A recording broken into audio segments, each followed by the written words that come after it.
All right, in this video I'm going to be reviewing, yes I am wearing it, the Worker Overshirt from Revit. I got to thoroughly test this bad boy on a recent 9-day trip to Sturgis, 3,200 miles, got to use it in all different kinds of environments and conditions. No fluff, I'll tell you what you need to know.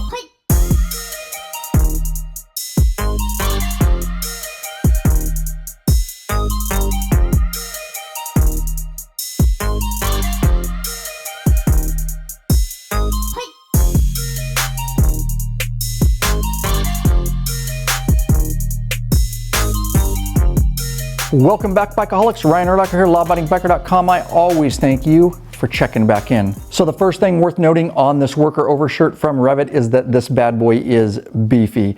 11 ounce Cordura canvas is what it's made of. So it's definitely going to offer a good level of protection if you do go down. And in addition to what it's made of and its thickness, it also offers additional protection in both the shoulders and the elbows in the form of CSmart CE Level 1 armor. And the jacket does come with that, and the pockets are already built in. Oh, and this video is not sponsored. I do thank Revzilla for sending me the gear though. No strings attached, so I can tell you what I do and don't like about it. All right, let's dig into this jacket a little bit further. We'll start with the pockets. First, you have some nice hand warmer pockets down here. I really like these. I used them a lot, and the reason is, if you can hear it, they're magnets, and so they open and close. They're very solid magnets, and so they stay closed. They don't flap around, anything like that. It made it super easy for me. I'm always in a hurry on these trips to get gear in, get gear out really quickly, and not have to worry about snapping something back up. And moving up, two breast pockets. Yes, both snaps,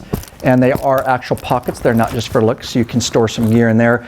I really like that they're snaps. Now, everything on this jacket is really made to look really stylish, look like buttons, but again, underneath, all of these are snaps. So being able to snap those down was really nice. The wind never affected them, you know, so they're not flapping around and stuff like that. Oh, real quick, if you appreciate all the free content we put out on this channel, you can support us. Any of the gear I mentioned, I will put affiliate links in the description below. No additional cost to you, but if you do click through and make a purchase, we do get a small commission. Definitely helps the channel. I really appreciate it. All right, let me show you the sleeves. There are some adjustments. Again, those stylish buttons, but they are snaps underneath. You've got two different options. You've got one there, depending on the size of your wrist. I use the larger one, the outside. So that's nice. It does give you a little bit of adjustment up here for your gloves. Oh, and I just wanted to mention, I actually tested a whole bunch of other gear on my Sturgis trip along with this jacket. I will be reviewing each piece independently. I'll release the videos on this channel. No better time to hit that subscribe button and bell icon so you're notified when I come out with those videos. I appreciate each and every one of you that takes the time to subscribe. And yes, you've probably already noticed it does have a zipper. I really like that in a riding jacket or shirt, whatever you want to call it.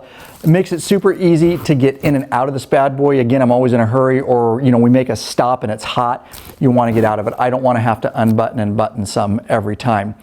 With that said, I will tell you that I tested this jacket all the way from 50 degrees, very cold on Beartooth Pass when we were riding, windy, cloudy, all the way up to 100 and just a little bit over 100 degrees. Now, when it was cold, it was nice having these additional snaps and buttons because I was able to reach down and just snap that up. It does offer a little bit more protection from the wind, so that's nice to have. I will tell you that most of the time I rode with it open like this, you know, to get airflow and stuff like that. It was warmer most of the time. I didn't have a problem with this flapping around or anything like that. You're riding in the wind anyways, but you can get some pretty good airflow through that. And while we're talking about airflow, I want to show you something else.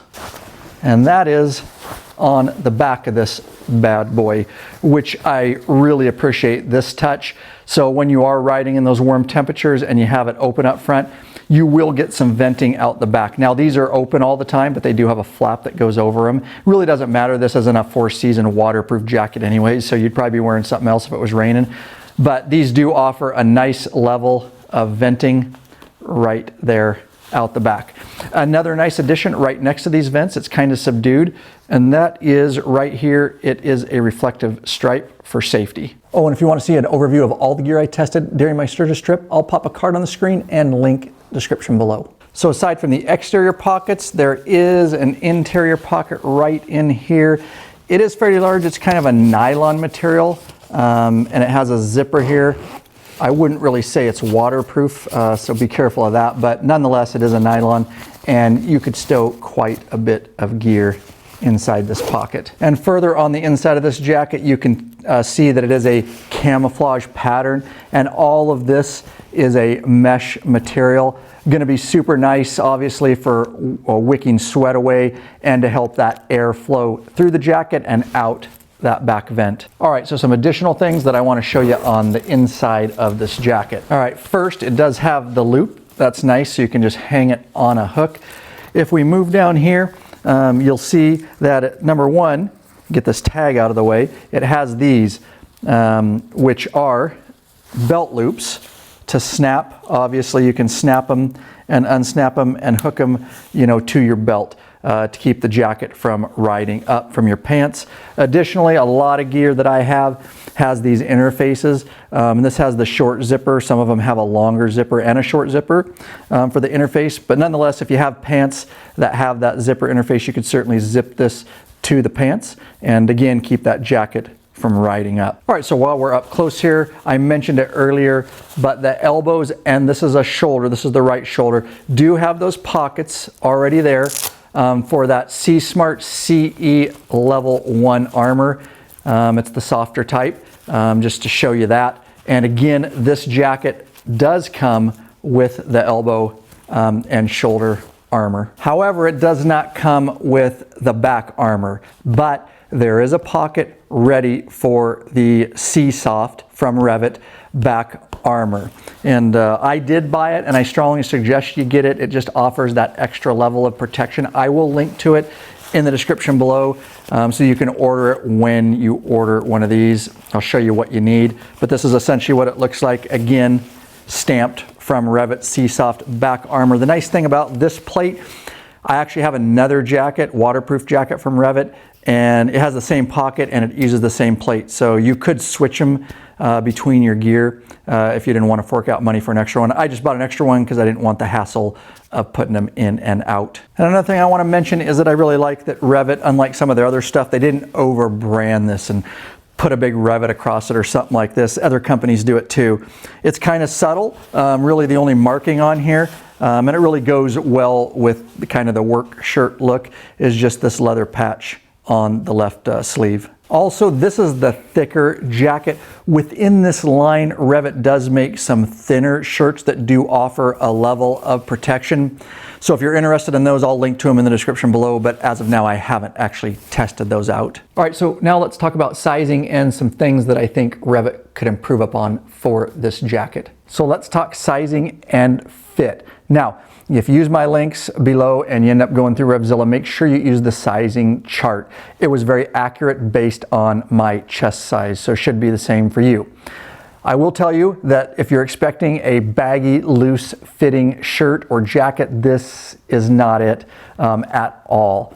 In fact, as you can see, this is very tapered to me compared to what you see with some of the American cut stuff, for lack of a better term, that's really baggy and loose. This is tapered in here, it's tapered in the arms, and in fact, the first day I had this before Sturgis, I walked in, my wife said, "That looks really nice and it fits your body well." She has much better taste than me.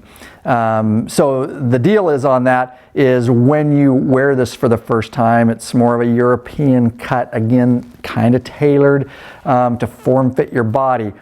And so when you wear it the first time, you're gonna feel it, especially when you're up and in this position riding or on the bars. You're gonna feel it a bit tight back here, a bit tight in the shoulder blades. These are tapered. You're gonna feel it tight kind of in your forearms. Now, is that a deal breaker? I rode 3,200 miles with it. It's not restricting me, greatly or anything like that.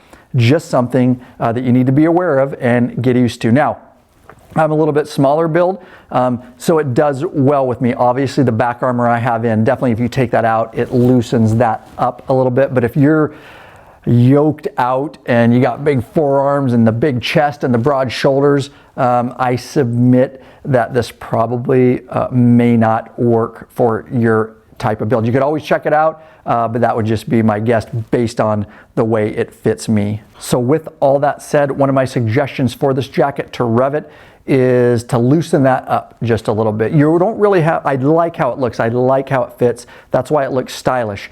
But they could definitely add some back here in the shoulder blades, definitely, some in the elbows and a little bit down here in the forearms. I don't think they would completely lose the tapered look, but it would just give a little more freedom for when you're riding. So let's talk a little bit about the collar up here. Some of it I like, and I also have a gripe about it. So I'm just gonna zip this up like that, and it does seal up really nice.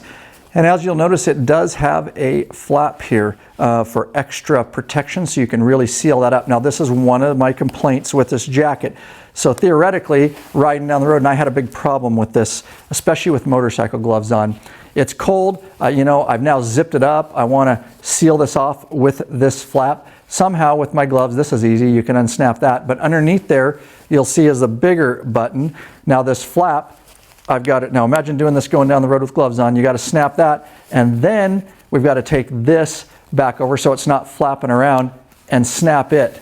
All right, now it's sealed. Now if you take off in cold weather and you do that before you're riding, great. But trying to get that done when it gets cold without stopping is difficult. Of course, undoing it is super easy because it's just unsnapping stuff, and then you can zip it down. Just definitely one of my complaints. Another complaint on this collar is, again, most of the time I rode with this jacket open because it was hot most of the time. This flap is a problem. And it actually got quite a bit annoying to me after a while because it's hitting your helmet, it's hitting the chin part of your helmet, it's flapping around. They did not put anything, you know, that you could snap this back. And so what I would suggest is to take and put a snap on the outside of this, if Revit's listening, and just make it so it snaps right back there. Snap on the outside, snap back, so that while I'm riding this jacket open, I don't have this flap flapping around. And I know that may be nitpicking just a little bit, but nonetheless, I think it can be improved upon. All right, I hope the information was useful to many out there. Your journey's not done on this channel. I'm gonna pop a couple of videos on the screen, hopefully useful or entertaining. Heck, maybe both. Anyways, check them out before you leave. Hope you're well. Definitely hope you're getting some riding in.